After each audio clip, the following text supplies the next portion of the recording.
Let's go to San Francisco and talk to Professor Mark Mason, political activist and commentator. Welcome to the program, sir. Professor, just first of all, how credible is the information coming out of Guantanamo by its officials? I mean, in terms of how many inmates are on hunger strike and, of course, the situation there.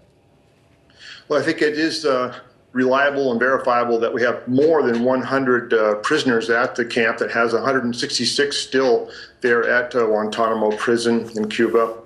And 21, according to the reports I've seen from different sources, are actually being fed through a nose tube that goes into their stomach, and at least 5 are actually being treated in a hospital, which should suggest that they are risking at least their permanent health conditions, if not risking their lives for this protest.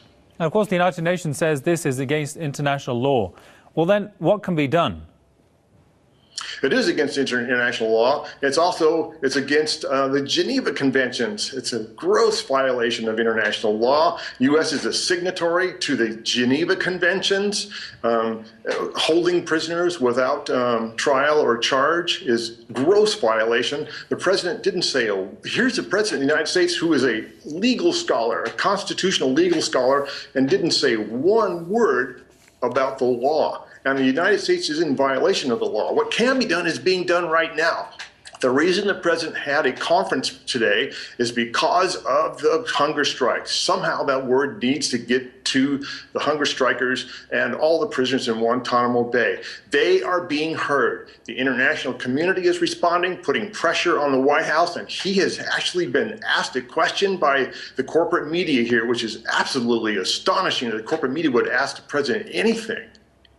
Suppose the prison closes, if at all, but where would the inmates go?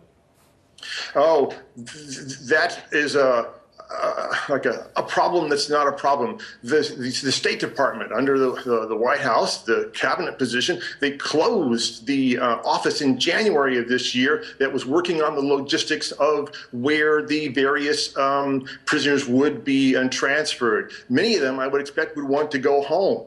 And so the question of where they would go on an individual basis is problematic, but the problem is political. This is a purely political problem that both Congress and the president have created so that they can point fingers at each other and do nothing. The real issue is that we have a prison that has no legitimacy. It's a gross violation of international law. Guantanamo Bay was stolen from Cuba in 1903. This whole thing is a fraud. Guantanamo Bay is stolen from Cuba in 1903.